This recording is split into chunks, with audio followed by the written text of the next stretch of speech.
Upbeat, friendly music starts and fades into the background. Hey everyone, let's talk about something that's super important, but can sometimes feel a little awkward to discuss. Age gaps in relationships, specifically when one person is underage. You see this stuff pop up in movies, hear about it in celebrity gossip, but what's the real-world deal? Why is it such a problem? And for those of us who look to the Bible for guidance, what does it have to say? So first off, let's get the legal stuff out of the way. Every country, every state has laws about the age of consent. These laws aren't just random numbers pulled out of a hat. They're there to protect young people. And that's the first, most crucial point. Protection.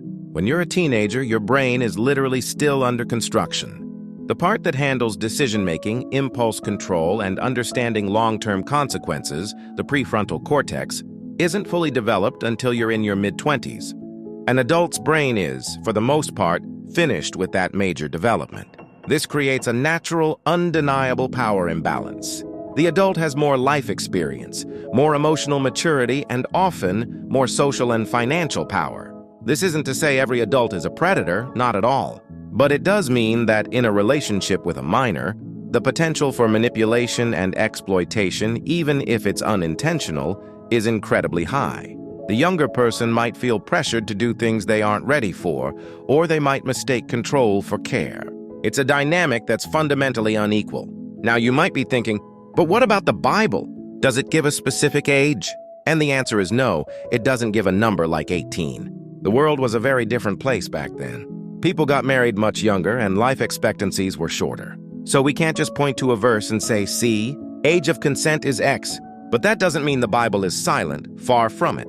The entire message of Scripture is built on principles of love, protection, and honoring one another.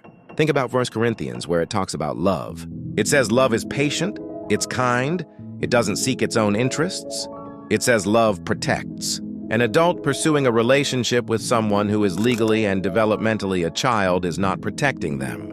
It's putting them at risk. It's prioritizing the adult's desires over the well-being and healthy development of the young person. That's the opposite of the selfless love the Bible calls us to. Furthermore, the Bible constantly warns against causing others to stumble, especially the little ones. In Matthew 18, Jesus gives a very stark warning about this. While he's talking about faith, the principle applies broadly. Leading a young, vulnerable person into a situation that could harm them physically, emotionally, or spiritually is a grave offense.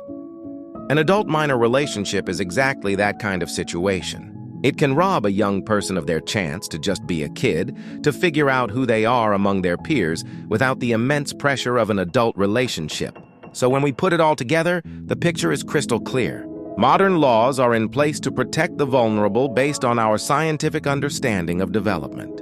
And the timeless principles of the Bible, to love, to protect, to honor, and to not cause others to stumble, resoundingly support that idea. It's about letting kids be kids. It's about adults taking on the role of mentor, guide, and protector, not a romantic partner to someone who isn't their equal. It's about creating a safe world for the next generation to grow up in. That's a goal that both our laws and our faith can wholeheartedly agree on. Thanks for listening.